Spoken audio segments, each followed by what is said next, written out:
Bueno, vamos a comenzar entonces con la jornada de ciberseguridad. ¿Vale? Hemos denominado el primer proyecto para la transformación digital de una empresa. ¿Vale? Nos importa, como tenemos espacio, mi gente, vamos a quitarnos la mascarilla, que me va a ir la cara un poco. Bueno, pues vamos a empezar. Primero de todo voy a presentarme. ¿Tiene esto? Mi nombre es Juan Jesús Peñalver, actualmente soy CEO en Scania System. Es una consultora murciana donde realizamos tanto asesoramiento técnico como el diseño y el despliegue de sistemas. Desarrollamos también a medida de aplicaciones y páginas web. Por supuesto, hacemos análisis y evaluación de sistemas de ciberseguridad e implementamos las medidas para proteger los sistemas sobre cualquier incidencia. También soy perito informático en la asociación PT, que es la Asociación Profesional de Peritos de Nuevas Tecnologías, y cibercooperante del Instituto Nacional de Ciberseguridad de España. ¿Vale?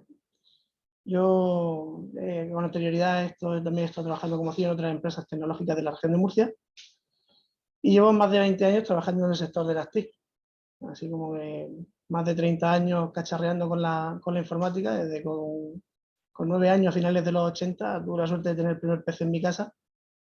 Con 10 años ya empecé a tener mis primeros programas y con 12 planteaba hacer mi primer videojuego y ahí es donde la cagué y no seguí haciendo videojuegos y me metí en el mundo de la gestión. ¿Qué le vamos a hacer?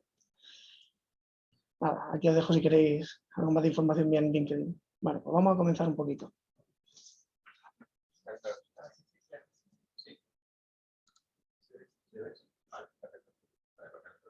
Bueno, vamos a ver lo que es la ciberseguridad orientada a la empresa. Vamos a ver, ¿qué entendemos o qué entiendo yo por ciberseguridad orientada a la empresa? La ciberseguridad orientada a la empresa son todos los mecanismos físicos, lógicos y las actuaciones dirigidas a proteger el sistema de información de la empresa. ¿Esto qué quiere decir? La seguridad la tenemos que mantener sobre todo en las acciones que realizamos dentro del propio sistema. Perdóname. Bueno, ahora un poquito más adelante vamos a hablar de estos mecanismos que vamos a utilizar. Bueno, siempre se ha dicho que la información es poder, pero esta información a día de hoy, ¿dónde la almacenamos? La almacenamos en la nube, la almacenamos en dispositivos digitales, ¿vale? Por lo tanto, eso es lo que tenemos que proteger y es fundamental. Perdóname que se me ha ido la presentación, perdonad. Vale. Bueno, vamos a comentar cuál es el activo, la información. ¿Cuáles son las características de la información? ¿Qué es lo que tenemos que proteger de la información? Necesitamos proteger su confidencialidad, la disponibilidad de la misma y la veracidad de la data. De eso trata la ciberseguridad, de proteger estas tres patitas de la información que almacenamos en las empresas.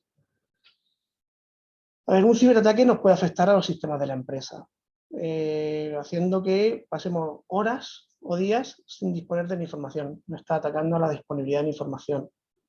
Este mismo ciberataque puede provocar que esa información perdamos el control de la misma y sea distribuida por redes, por la dark web, etc. Con lo cual, la información pierde su confidencialidad. O incluso puede ser alterada, lo cual significa que la veracidad de la información que manejamos la hemos perdido. Esas son las tres patas fundamentales que la ciberseguridad tiene que proteger de la información. A todo esto tenemos que sumarle la actual pandemia. Hemos montado sistemas de teletrabajo de una forma que no estaban previstas, hemos estado utilizando equipos particulares y hemos tenido a la gente trabajando en teletrabajo sin formación.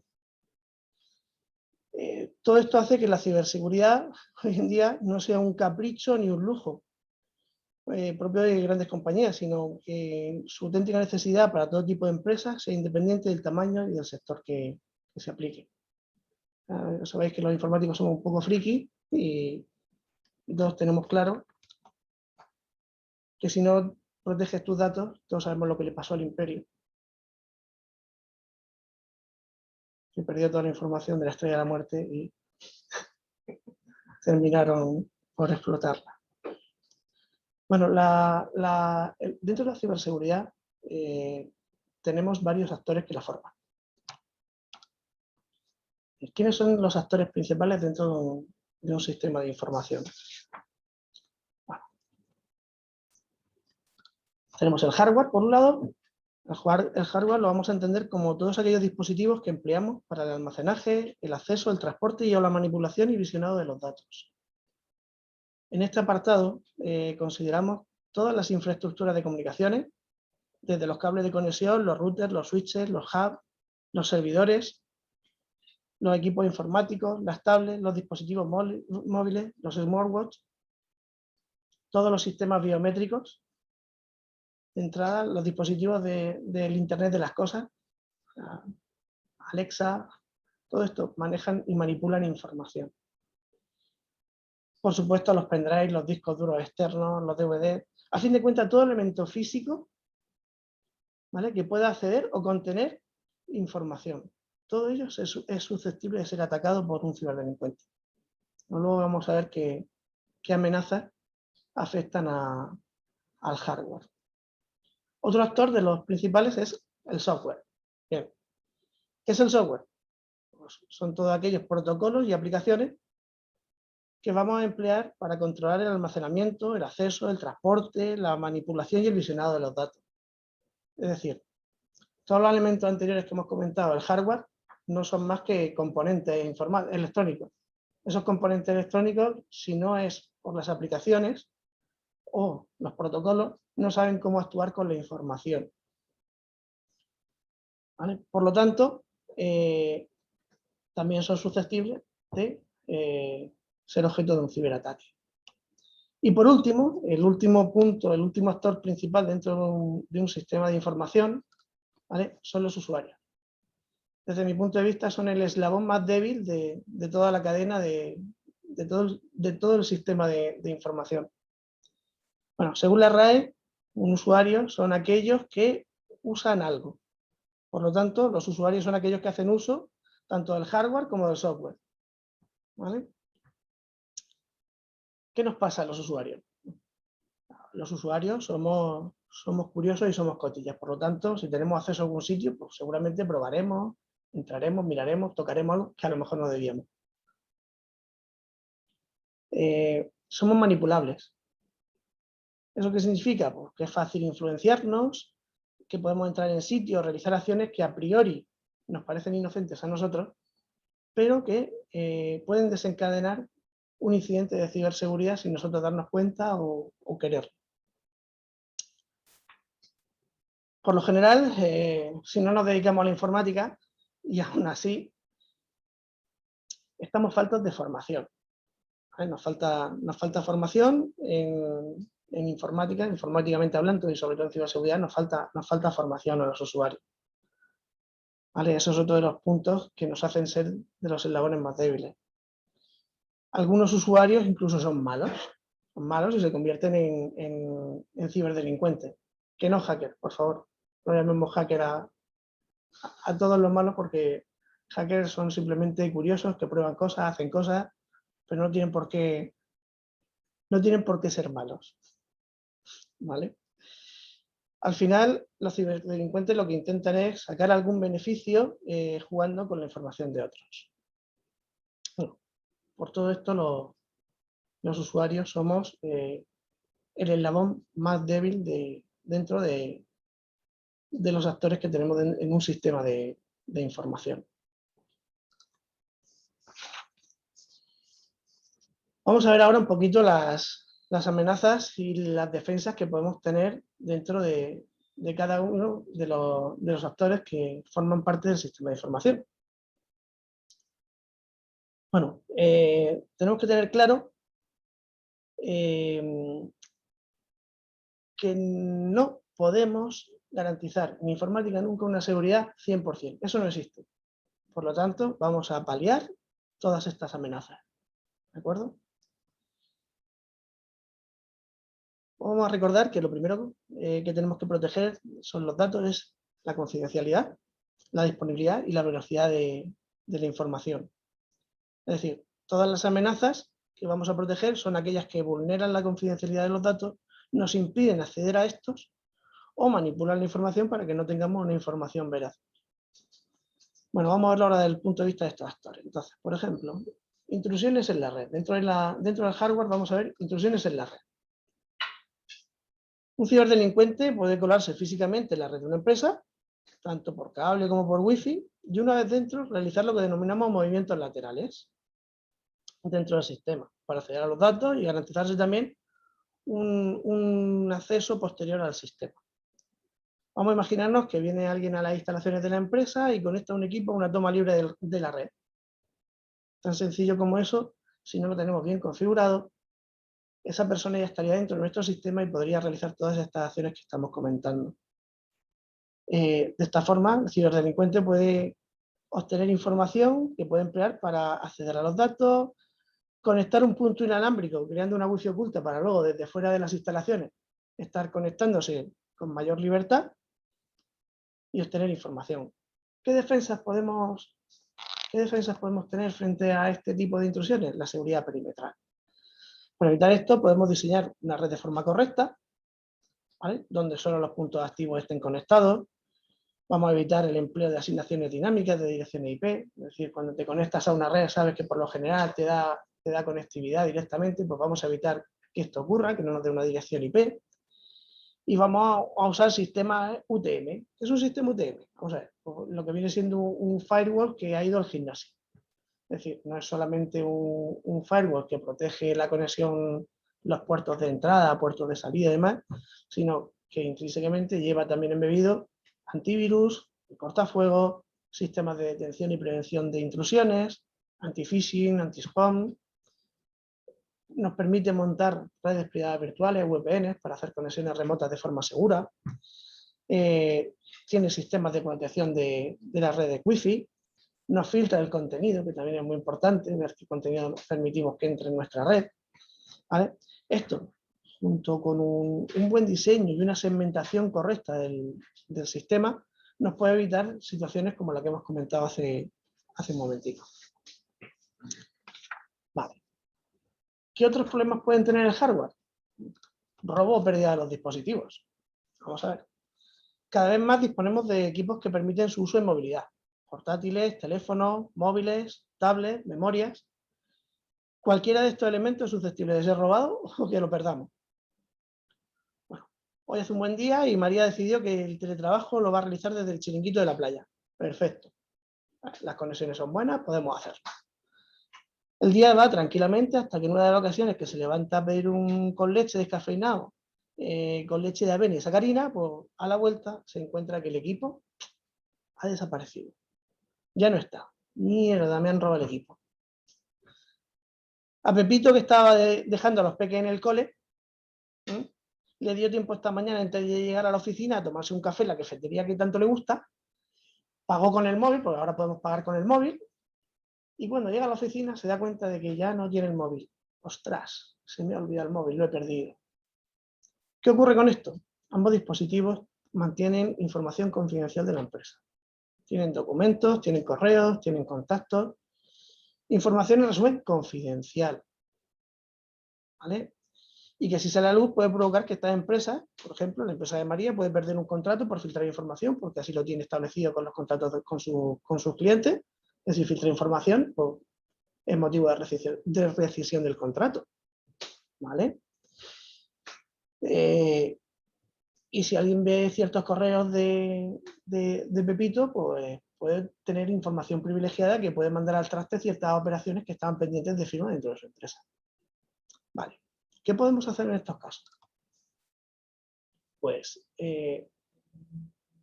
fundamentalmente copias de seguridad de los dispositivos para no perder la información, siempre, siempre, siempre, y cifrar la información de nuestros dispositivos móviles.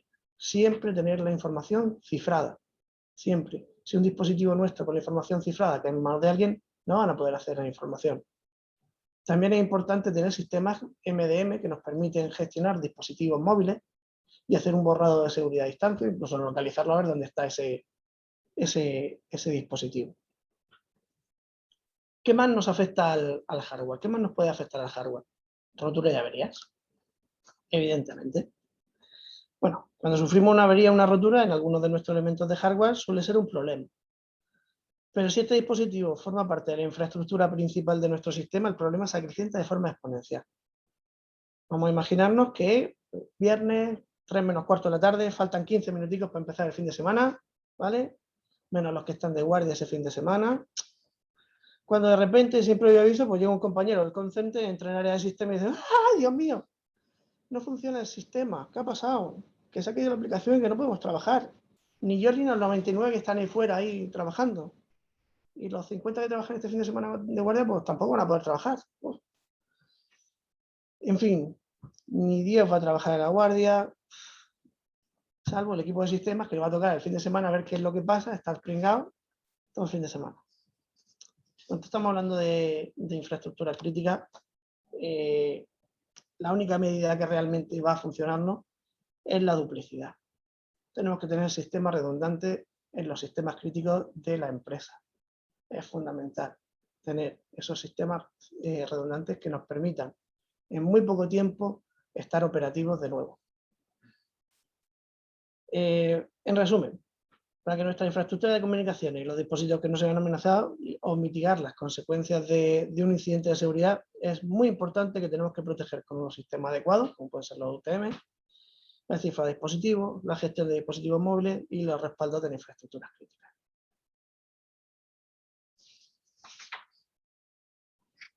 Bueno,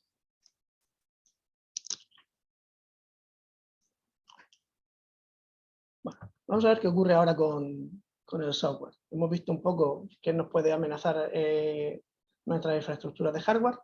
Vamos a ver qué ocurre ahora con el software. ¿Qué amenazas tenemos en el software? Bueno, por supuesto, los conocidos de toda la vida de Dios, desde que existe la informática existen los virus. Los virus informáticos. Un virus informático no es más que un software que tiene por objetivo alterar el funcionamiento normal de cualquier tipo de dispositivo informático, sin el permiso o el conocimiento del usuario, principalmente para lograr fines maliciosos sobre el dispositivo. Voy a seguir contando alguna anécdota que nos pueda ayudar a identificar estos casos. A ver. Ginés necesita modificar unos PDF en su equipo y pensó que la licencia de Acrobat pues, sería muy cara. Por lo que buscando por internet encontró una versión pirata de este software, lo descargó desde una de esas webs donde muestran un montón de imágenes de estas subidas de tono, y después de pinchar en 5 botones diferentes que decían download y abrirse 40 ventanas ahí, consiguió descargar alguna cosa y ejecutarla y tener instalado el programa que le permitía modificar los PDF. A cabo de unos días, Ginés empezó a notar que su equipo funcionaba lento, que el navegador no tenía las páginas de búsqueda por defecto que él solía usar, que Internet también funcionaba mal. Cada vez que abría el navegador se abrían también otras 3 pestañas más con publicidad, webs raras, también webs para adultos. El rendimiento general del equipo pues, disminuyó de tal forma que cada día, después de una semana, Ginés tardaba en ponerse a trabajar casi 20 minutos cuando arrancaba el equipo. Lo peor no fue eso, lo peor vino al mes siguiente.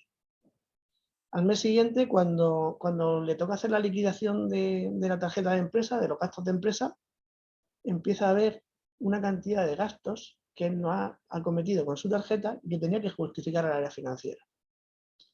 El equipo había sido infectado por un virus que el propio Ginés había instalado con este software, ¿vale? Con el software pirata.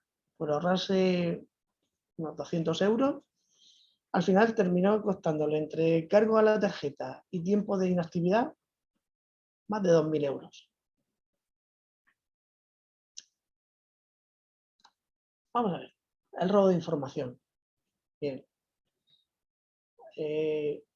Aunque pensemos que todo lo malo relacionado con la ciberseguridad es cosa de los malvados, de los ciberdelincuentes, tenemos que ser conscientes que uno de los mayores ladrones de información dentro de la propia empresa son los propios trabajadores.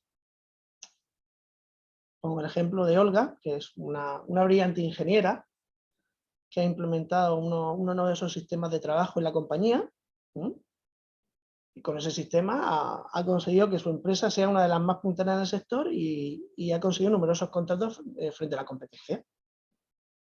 Un día la competencia llama a las puertas de Olga y esta acepta incorporarse a la nueva compañía.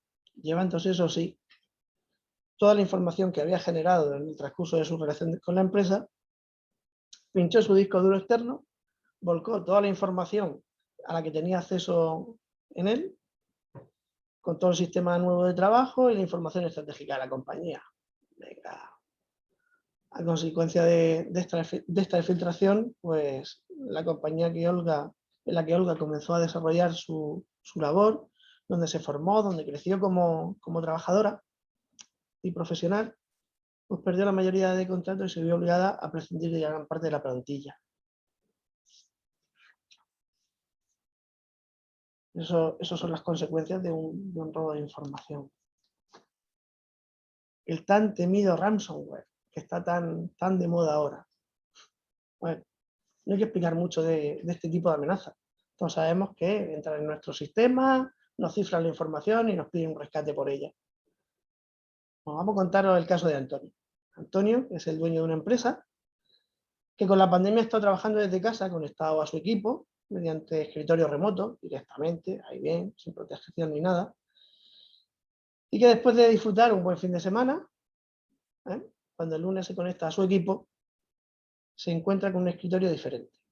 El fondo de escritorio le había cambiado, tenía una bonita calavera roja, faltaban todos sus archivos y no funcionaba ninguna aplicación.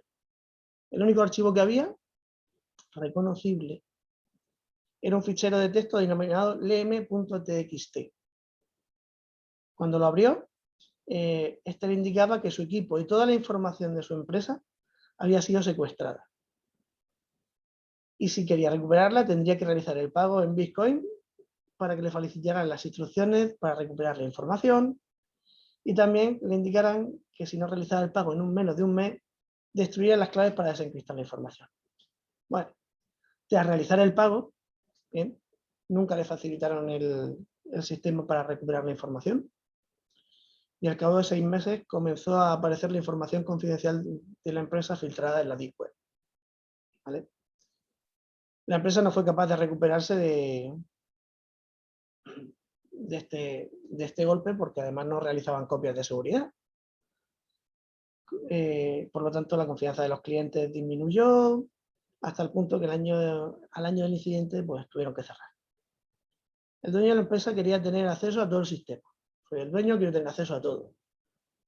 No quería recordar contraseñas complicadas, con lo cual tenía unas contraseñas muy sencillas de recordar.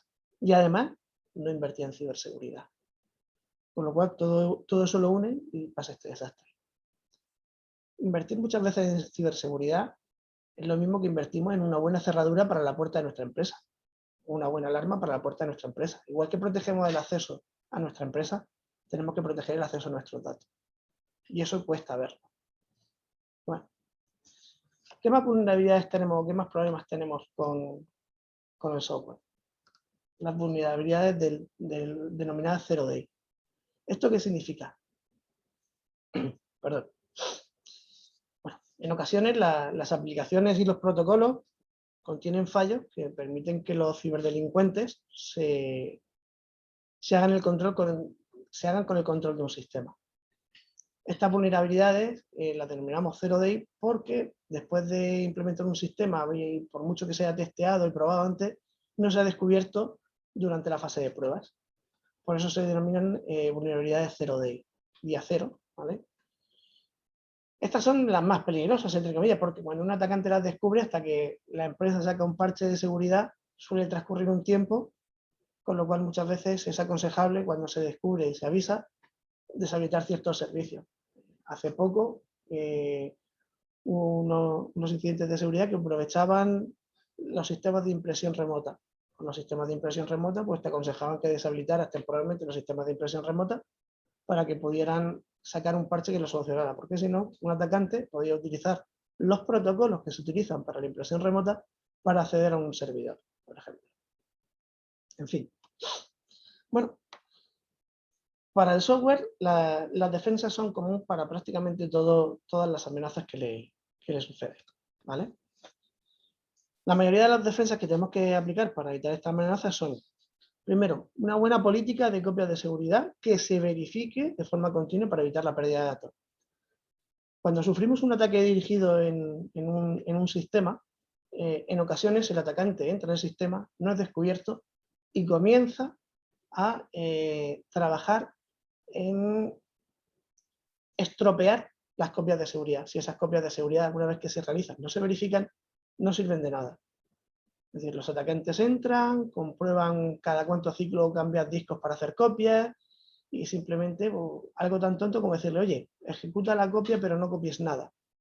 El proceso te va a mandar tu correo de siempre de la copia de seguridad se ha realizado, pero si no la compruebas, estás muerto, no te has quedado con copia.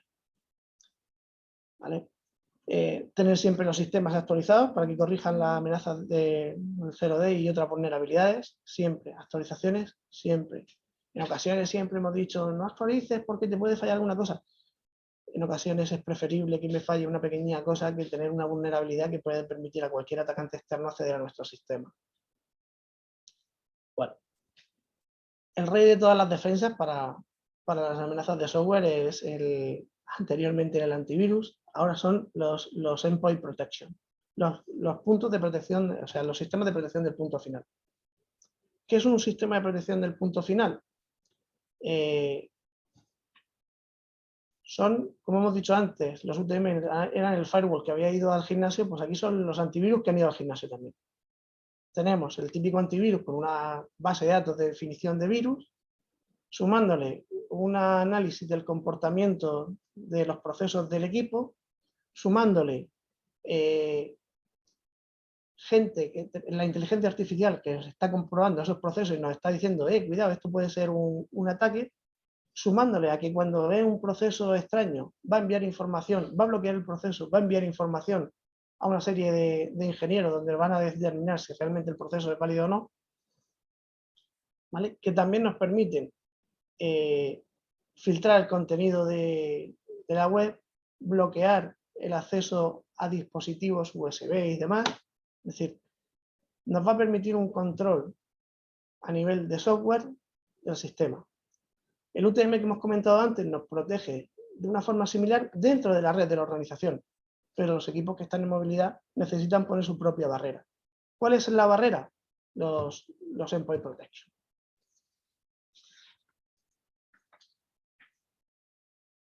Bueno, vamos a pasar ahora a los usuarios, ¿vale? Vamos a contar un poquito qué incidencias tenemos en los usuarios, que como decía, desde mi punto de vista son el eslabón más débil. Aquí que tenemos fundamentalmente los ataques de ingeniería social. Bueno, son los más numerosos y suelen ir dirigidos de forma indiscriminada a todos los usuarios, ¿vale? Todos conocemos los famosos phishing que suelen ir dirigidos a usuarios de grandes empresas o servicios. ¿Quién no ha recibido un correo supuestamente de su banco para que acceda porque necesitan entrar con las claves? Esos son ataques de ingeniería social. ¿Quién no ha recibido un correo que le indica que ha ganado un premio de la lotería nigeriana? Y algunos todavía pinchan en el enlace. Tenemos también ataques dirigidos específicamente contra una compañía, ¿vale? Para realizar, por ejemplo, el conocido como el fraude del CEO, que esto consiste en enviar un correo a los empleados o a direcciones genéricas, como puede ser contabilidad, facturas, administración, etc. ¿Vale? Haciéndose pasar por el CEO de la compañía, solicitando que se realice el pago de una factura o el ingreso de una cantidad en una cuenta, evidentemente siendo datos falsos. Bueno, la mayor parte de la entrada de estos datos pues, nos va a llegar por el correo electrónico, por SMS, por aplicaciones de mensajería, a donde estamos muy confiados. ¿Qué más tenemos como ataque de ingeniería social? Tenemos también los archiconocidos ahora, hoy en día, famosos los códigos QR. Los códigos QR donde accedemos a una página web, accedemos con nuestra camarita, nuestro móvil a ese código QR y nos va a abrir un enlace que no sabemos dónde nos lleva. Imaginamos algo tan tonto como que vamos al restaurante de turno y tenemos que abrir la carta con el código QR. Sabemos que todos tienen ya los códigos QR pegados en la mesa Pues ha llegado alguien y ha pegado encima su código QR. Y ha creado una página falsa con el menú del restaurante. Ha clonado eso. Pero realmente por debajo, cuando hemos accedido, están recabando información de nuestro dispositivo, están recabando información de nuestra cuenta y están incluso intentando tomar el control. Al final, esos son lo que tenemos también como ataques de ingeniería social. Luego tenemos que incluir también como ataques de ingeniería social el propio comportamiento de los usuarios, ¿vale? Y los choques directos contra las políticas de seguridad que establecen las empresas. Es inversamente proporcional la complejidad de la contraseña que quiere establecer el departamento de sistemas a una empresa a la cantidad de POSIT con la contraseña que vamos a ver anotadas en las pantallas, debajo del teclado, en el teléfono, ¿vale? Cuanto más compleja, más difícil es. Bueno, o la archiconocida libreta vieja esta que se deshace dentro del cajón del director financiero con las contraseñas de los 40 servicios que lleva desde que empezó en la empresa. Va anotando todas sus claves de acceso a los bancos, de acceso a la información, de acceso a todo. Tenemos que ser coherentes, tenemos que facilitarle al usuario el uso de las tecnologías y la seguridad. Tendremos que optar, en lugar de contraseñas excesivamente complejas, por autentificación de doble factor, ¿vale? Donde nos va a llegar la información de una contraseña relativamente segura, pero que además nos va a pedir un segundo factor, como puede ser una clave al móvil, como puede ser una verificación de palabras clave, como puede ser un correo electrónico al que tenemos que aceptar antes de acceder a ciertos servicios. Incluso dispositivos físicos con reconocimiento biométrico. Bien. Vamos ahora con otra de las amenazas, la falta de formación. En otras ocasiones, la pérdida de información, el deterioro de la misma, pues está causado básicamente por la falta de formación o información a los propios usuarios en cuanto al manejo de archivos y de las aplicaciones. Vamos a contaros el caso de Laura. Laura trabaja en la administración de una empresa en plena expansión. Y en vistas del crecimiento, pues han decidido cambiar el sistema de facturación a uno que les proporcione pues, más seguimiento, más información que el actual. ¿Bien? Bueno, Laura lleva toda su vida trabajando allí y está muy acostumbrada al antiguo programa, que se manejaba de maravilla con él. La empresa, por tratar de abaratar los costes de implantación, pues redujo el número de personas que podían acudir a las formaciones y pidió que estas pues, las grabasen para poder difundirlas posteriormente con el resto de compañeros. Bueno, pues Laura fue una de las que no pudo asistir a los cursos y se formó con un simple vídeo donde no podía preguntar dudas, etc.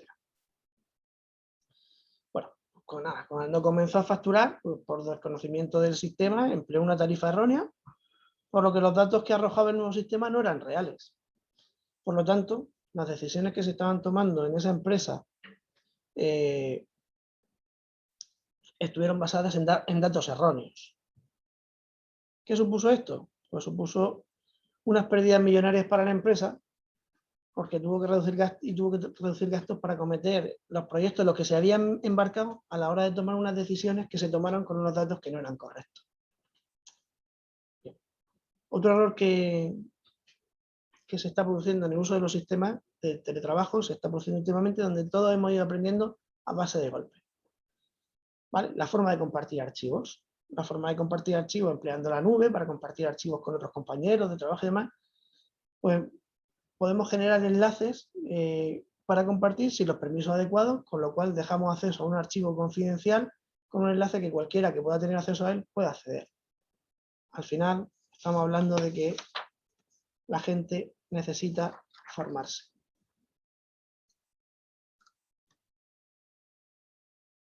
Otra de las amenazas más graves es la mala fe.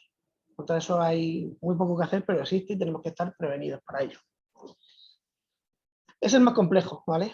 La amenaza por mala fe es la más compleja, ya que una persona por venganza, por beneficio propio, o simplemente se le va a la cabeza y tiene un momento de rabia contra la empresa, pues decide eliminar información de la misma, cambiar los datos de sitio, sabotear el trabajo de otros compañeros, etc.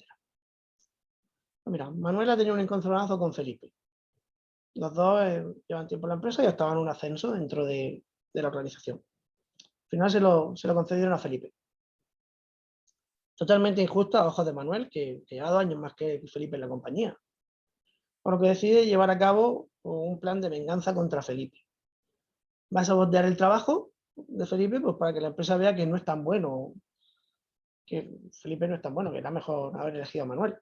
Bueno, se puso manos a la obra. Día de reunión de dirección, donde Felipe tenía que presentar unos informes de seguimiento, pues Manuel cambia todos los datos y gráficas del informe, mostrando una información errónea y con grandes fallos. Lo que Manuel no se esperaba es que Felipe sí era bueno, era muy bueno, ¿vale? Usaba un sistema de versiones que le permitía comprobar que cuándo y quién modificó el archivo por última vez. Por lo que Felipe al final pudo presentar sus datos de forma correcta y, evidentemente, Manuel no consiguió vengarse, sino que además consiguió que lo despidieran de la empresa. Pero estos ataques son muy peligrosos. Bueno, ¿qué defensas tenemos para todo esto? Pues básicamente tenemos que establecer cortafuegos mentales. Los firewalls tienen que estar en nuestra cabeza, dentro del sistema, ¿vale? Que puedan realmente ayudar al usuario a no caer en las trampas de los ciberdelincuentes. Y eso lo tenemos que conseguir mediante la formación a los usuarios para que sepan reconocer esas amenazas, que sean capaces de poner en duda la información que les llega de fuentes no confiables, que sepan cómo actuar en caso de sufrir un incidente de ciberseguridad, ¿vale? Es muy importante también concienciar a los usuarios de cómo realizar buenas prácticas en el entorno de la ciberseguridad, cómo emplear correctamente los sistemas de autentificación, que sean robustos, que dejen de usar contraseñas 1, 2, 3, 4, password, que dejen de anotar las contraseñas en POSI en las pantallas, ¿vale? Y las empresas deberían de hacer de forma periódica una auditoría. Tendrían que ayudarse en unas auditorías periódicas porque realmente las empresas no saben cómo está deformada su personal en las áreas de ciberseguridad para poder evitar estos ataques de ingeniería social. A nosotros, por ejemplo, una de las primeras cosas que configuramos cuando llegamos a una organización y empezamos a trabajar con ellos es el correo. En el correo, siempre que reciban un correo externo, le vamos a marcar que es un correo externo. ¿Para qué? Pues así evitamos en muchas ocasiones una de las formas del fraude del CEO. El fraude que hemos comentado antes, donde os llega un correo que dice ser a nombre de el director de la empresa, pues si te viene un cartelito así grande delante que te dice, oye, esto es un correo externo, tú ya empiezas a dudar. Ah, no, entonces si eso externo no viene, no puede venir del jefe. ¿Vale? Son esas medidas donde tenemos que trabajar en concienciar y en ver realmente cómo tenemos la formación del personal. Y nada, me parece que hemos sido un poco más rápidos de lo que esperábamos. También por aquí ha pasado menos gente, entonces nada, vamos a pasar si queréis a la parte de preguntas, si tenéis alguna duda, alguna pregunta.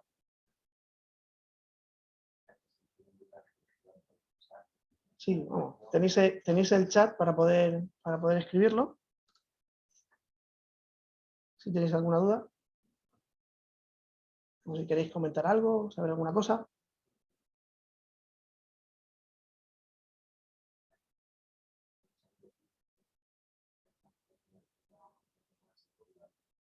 Disculpadme.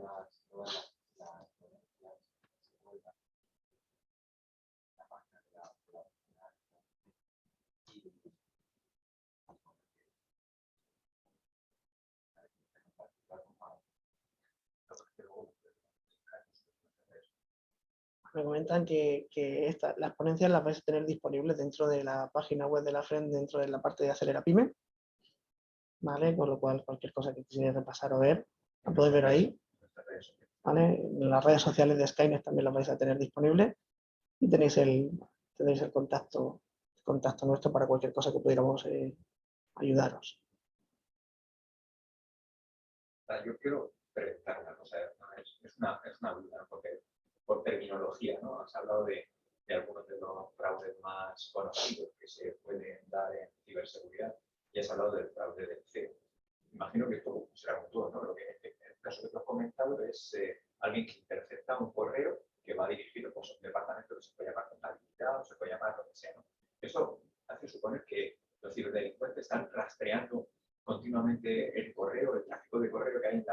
buscan palabras clave o cómo se hace exactamente? Vale. Bueno, si tengo que repetir todo lo que habéis comentado es un poco largo. En resumen, nos han preguntado aquí en la sala un poco más acerca de cómo funciona a nivel del ciberdelincuente el fraude del CEO. Aquí tenemos dos versiones, hay dos formas en las que puede actuar. Una sin que el ciberdelincuente haya tenido acceso al correo corporativo, con lo cual no requiere de tener una información previa o datos previos del sistema, sino que básicamente emplean un dominio similar. Por ejemplo, pongamos que tenemos un dominio de empresa que sea empresa.com. Bueno, pues alguien puede registrar, si está libre, el empresa.com.es y enviarnos un correo desde el dirección @empresa.com.es. A estas direcciones de correo que os comentaba antes. Puede ser contabilidad, puede ser administración, normalmente siempre se suelen tener. Y si cuela, ha llegado el correo del CEO pidiendo que se haga el ingreso del pago de una factura. Otro sistema un poco ya más complejo, y este ya es un poco más difícil de detectar, es lo que denominamos ataques de man in the middle, hombre en medio. ¿Esto qué significa? Hemos interceptado un correo, hemos conseguido acceder a la empresa, al correo de la empresa, sabemos qué direcciones de correo existen en la empresa y hemos interceptado un correo. Hemos interceptado un correo del CEO y ¿qué es lo que hemos hecho? Hemos modificado la información que viene en la factura para que el número de cuenta del pago no sea el real de la empresa en la que nos está emitiendo la factura, sino el que nos interesa a nosotros. Más difícil de detectar por parte de los empleados. Eso también se suele solucionar un poco con los protocolos y procedimientos, pues, con cualquier empresa que tenga una ISO 9001 de calidad, pues tiene sus procedimientos establecidos, por ejemplo, de verificación de cuentas de proveedores a la hora de hacer pagos. Es un tema de buenas prácticas de políticas de seguridad. Hace muy poco, esta semana pasada, precisamente, conocí el caso directo de un cliente que le había pasado esto. Un conocido mío, le llegó un correo, o sea, tenía el gerente de la empresa, mandó un correo a su administrativo, a su departamento administrativo, para que procediera a hacer el pago de una factura a un proveedor. Bueno, a la administrativa no le llegó el correo inmediatamente, sino que le llegó pasado unos días, pero con la factura modificada para que el ingreso se hiciera precisamente en otra cuenta. Estos fueron 1.800 euros. Pero a su vez me comentaba de un conocido suyo, un amigo suyo, que pasó exactamente igual y fueron 60.000 euros para la compra de un vehículo. Dinero que nunca van a recuperar. Evidentemente. Una pregunta. No, yo quería saber porque nosotros, yo por lo menos la experiencia que tengo con la ciberseguridad siempre es problemática en el sentido de que siempre la veo como una cosa muy tediosa que lo que hace es me está impidiendo a mí trabajar de manera eficaz. Entonces vosotros quiero saber vuestra manera de trabajar, si vosotros estudiáis caso por caso o tenéis vuestro paquete o cómo lo hacéis. Bueno, nuestra forma de trabajar en relativa a la ciberseguridad, por lo general, estudiamos caso por caso cada cliente. No nos gusta, no damos un servicio genérico, ¿vale? Sino específico, porque entendemos que la ciberseguridad también es específica de cada empresa. Hay que analizar los activos que tiene cada empresa, reconocer los activos que tiene cada empresa y saber qué es lo que tiene que proteger cada empresa. Evidentemente, como hemos comentado antes, todas las empresas tienen que proteger su información. Ahora bien, ¿cómo almacenas tu información? ¿Cómo la tratas? ¿Dónde la tienes? Eso es lo que tenemos que ver. Y luego también, ¿qué cultura tiene la gente dentro de esa empresa para trabajar con la información? Muchas veces tenemos que trabajar más en la parte de formación e información que en la parte de desplegar medidas.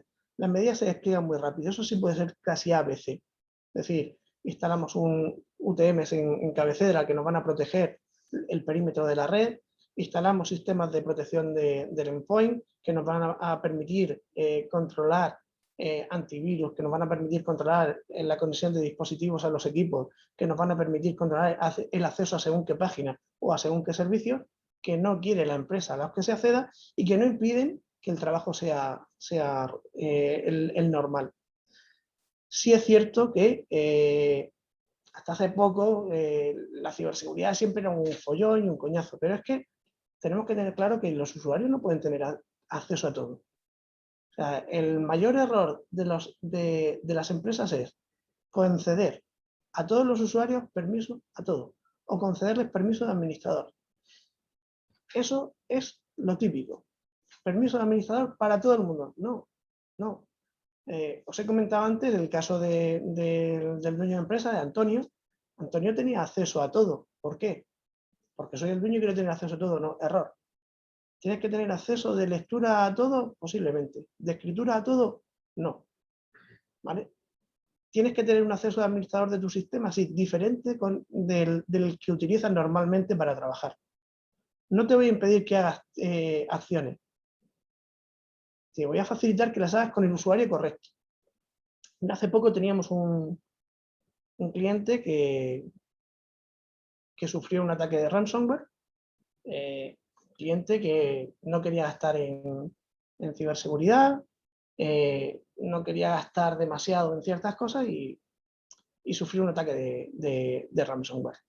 Tenía parte de la información respaldada, no toda, porque no queríamos invertir en ampliar el tamaño de hacer las copias de seguridad, no queríamos tener un sistema de seguridad de respaldo. Ha estado una semana sin poder trabajar. ¿Vale? Una semana sin poder trabajar en una empresa que se dedica a dar servicios de asesoría. Pues ha estado una semana muy regular. No solo eso, sino como no se dio una política de copias de seguridad, no se dio una política de copias de seguridad constante, perdieron información, solo pudieron recuperar información de un mes atrás. Perdieron un mes completo de trabajo que han tenido que recuperar. Horas de trabajo. Las horas de la gente parada más las horas de trabajo. Todo por no querer invertir en sistemas. Ahora está montado un sistema robusto, está montado en... Bueno, perdón. Y todo este ataque fue porque todos los usuarios tenían permiso de administrador. Si los usuarios no hubieran tenido permiso de administrador, este ataque no hubiera sido posible, aunque no hubiera invertido tanto en otras cosas. Pero la correcta configuración de los servicios de los usuarios es fundamental también a la hora de la seguridad. O sea, la informática de cuñado hace mucho daño a la ciberseguridad. Tenemos la informática de cuñado o la informática del primo. ¿Vale? Eso hace mucho daño a la ciberseguridad. Somos profesionales los que nos dedicamos a esto, igual que en cualquier otro sector. Yo no arreglo mi coche, arreglo mi ordenador. Bueno, teníamos alguna pregunta más por ahí, ¿no? Nosotros somos una empresa de servicios y tenemos muchos técnicos trabajando. Entonces nos planteamos hace relativamente poco tiempo el que llevaran un dispositivo, una tablet, para que se pudiese conectar directamente a lo que es un servidor, en este caso lo utilizamos exclusivamente para que se conectara. Pero claro, las tablets llevan Android. Entonces, ha llegado el momento en el cual nosotros tenemos que aportar la información. Nosotros tenemos un programa nuestro propio corporativo. Tenemos que aportar informaciones como PDF, acceso a cierta documentación, que en ese servidor que nosotros tenemos publicado, un servidor pues, que tenemos publicado, no tenía acceso a esa información. En otro servidor que tenemos, pues nosotros lo tenemos segregado y muy bien segmentado cada uno. Lo que a mí o sea, intentamos buscar un sistema seguro, en el cual se pudiese conectar una vez transitable servidor y acceder a esa información. Y lo único que me da es, a través de Telefónica o a través del operador de horas, montar una VPN para que puedan leer directamente y es lo más seguro. No sé si realmente es lo más seguro, se puede hacer otro sistema de conexión. De esas seguridades que no van a tener acceso. Una de las formas más seguras, evidentemente, la conexión con la VPN, no te va a permitir acceder sino al levantar ese túnel, esa conexión VPN que además va cifrada. Esa es una buena solución. Nosotros en esos casos normalmente metemos una capa más. Es decir, metemos una capa con el escritorio remoto. Es decir, yo te voy a permitir acceder conectando VPN y de la VPN vas a acceder al escritorio remoto. Es decir, son dos pasos. No accedo directamente al servidor, sino conecto VPN. Si no estoy conectado a la VPN, no puedo acceder al escritorio remoto y luego accedo al escritorio remoto. Te da igual ahí en ese sentido si llevas una tablet Android, si llevas un portátil o lo que sea, porque al final todo tu trabajo lo haces directamente en el servidor. También habría que ver de cuántas licencias estamos hablando, de usuarios de terminal server. Todas esas cosas hay que valorarlas. ¿Qué más opciones puedes tener por ahí? No sé. ¿Puedes tener problemas con las aplicaciones que tienen directamente en la tablet? No debes de tener ninguno. No debes de tener ninguno porque por un lado iría el sistema operativo de la tablet y lo otro tienes una aplicación, un RDP, para hacer las conexiones directas como si fuera una ventanita. Lo puedes usar desde el móvil, desde la tablet, desde un portátil. Ese sistema nosotros lo utilizamos con muchos clientes también. También es interesante, no sé cuánta gente tenéis en campo o en calle, usar sistemas MDM, como te comentaba antes, para poder controlar todas esas tablets, toda esa equipación que llevan información de la empresa, sacar las cifradas, no sé si las cifráis o no las cifráis, Sí. información cifrada así, te la roban o lo que sea, para tener los accesos, y luego tener también los datos de dónde se encuentran, dónde están, poder meter las actualizaciones, poder borrar el contenido en caso de un robo. Y poder quitar el acceso también a lo de la tablet, sí. Correcto. Si ya se ha acabado, Aquí en el chat comentan que usar aplicaciones tipo NIDES para trabajar en remoto es seguro. No, no es seguro. A ver, al final la cuestión es qué tenemos al otro lado de ese NIDES, porque este planteamiento ha surgido mucho con el tema del teletrabajo, el malentendido teletrabajo, a día de hoy un poquito mejor, pero el malentendido teletrabajo es, tengo un ordenador en la oficina que tengo que dejar encendido, que cuando yo me conecto por NIDES, el equipo está desbloqueado. Si enciendo la pantalla, veo lo que está haciendo, con lo cual pierdo la confidencialidad de la información. Si alguien accede a mis instalaciones, el equipo está desbloqueado, con lo cual pierdo el acceso a los datos. No es la opción más segura. Evidentemente, hay ocasiones en las que tenemos que hacerlo, ¿no? Aquí los planteamientos es similar a la pregunta que nos hacían aquí en sala. Al final, una conexión RDP mezclada con una conexión VPN, ¿vale? Y evidentemente un cambio de puerto no se publica en el escritorio remoto, no lo publicamos por el puerto normal, que es el de ataque, ¿no? Uno de mis primeros incidentes de ciberseguridad serios me ocurrió hace 15 años, pues prácticamente cuando tenía poca experiencia en esto, fue precisamente un ransomware que nos entró por un equipo que estaba abierto para una conexión de RDP por el puerto normal, por el puerto de ataque normal. ¿Qué te digo con esto? Que es preferible utilizar algún sistema de VPN que te cifre la información, la conexión, te la asegure, y luego una conexión contra un RDP que lo lleva el propio sistema operativo, no hay que hacer ninguna compra ni nada, puedes utilizarlo. No sé si te ha quedado clara, si ya hemos respondido a tu pregunta.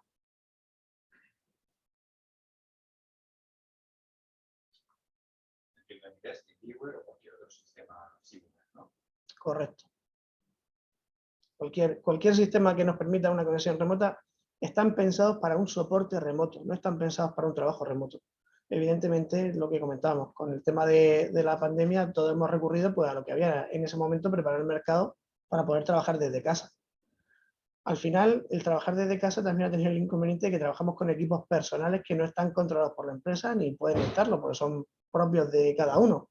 Con lo cual, estamos dando acceso a nuestra infraestructura a un equipo que no está controlado ni protegido, ¿no? Como en la parte de sistema de una empresa, a mí eso me da pánico. ¿Cuál sería la propuesta ideal de una empresa que quiere que sus trabajadores puedan tener acceso al teletrabajo, pero de la forma más segura posible? ¿Cuál sería, por acotarnos un poco, cuál sería el paquete completo? El paquete completo, desde mi punto de vista, nos pregunta por el paquete completo para un test de trabajo seguro. Pues, hay que estudiar, como hemos dicho, cada caso de cada empresa de forma particular, pero algo muy genérico y que podría servir para la mayoría de oficinas, que no de empresas, sino de oficinas, hablamos de un UTM, una protección en cabecera perimetral que nos permite una conexión VPN y acceso no a nuestros equipos de la oficina, sino a nuestro equipo de la oficina se va a ir a casa. Nuestro portátil se va a ir a casa, nuestra sobremesa se va a ir a casa y se va a conectar a la oficina como si estuviera allí, con esa conexión VPN. ¿Qué es lo que tenemos que tener en cuenta a día de hoy? Cuando las empresas planteen cambios de infraestructura, sobre todo en la parte de equipación informática de los puestos de trabajo, yo empezaría a descartar las torres. Empezaría ya a irme directamente a los portátiles porque nos preparan para esta movilidad. Si nosotros disponemos de un portátil para trabajar nuestro día a día en la oficina y disponemos de una conexión VPN contra la oficina, es como si estuviéramos allí. Puede reducirse el rendimiento un poquito debido a las conexiones, a la velocidad de la conexión de Internet, pero es la forma más segura que tenemos a día de hoy de establecer ese trabajo. ¿Cuál sería el siguiente paso aparte de ese? La virtualización de los servidores y el trabajo en la nube. O sea, el trabajo en la nube nos va a permitir tener una infraestructura desplegada de una forma muy rápida, con equipos siempre actualizados, no solo en software, sino en hardware. Vamos a tener discos duros rápidos, vamos a tener memoria rápida, vamos a tener procesadores de última generación, sin tener que invertir en ese coste que haría, y con una infraestructura que además, con una copia de seguridad decente, no vamos a decir la mejor del mundo, sino decente, nos puede servir para, si tenemos un incidente de ciberseguridad, recuperarnos en muy pocas horas. O sea, volver a desplegar una copia de seguridad de una máquina virtual son horas. No estamos hablando de una semana, como os he comentado antes, que teníamos cliente que lo sufrió en un equipo físico. Ese cliente, por cierto, ya ha pasado al virtual y ya está en la nube con su servidor virtual sin problemas. ¿Alguna duda más?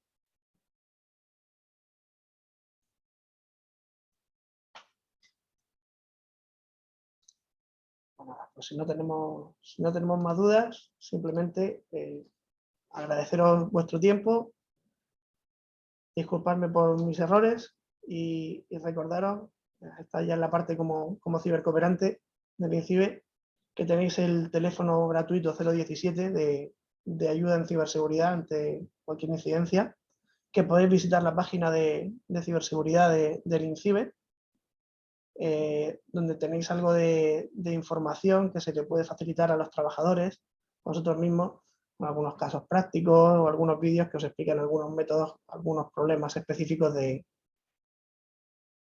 ataques de phishing, etc. Muchísimas gracias a todos.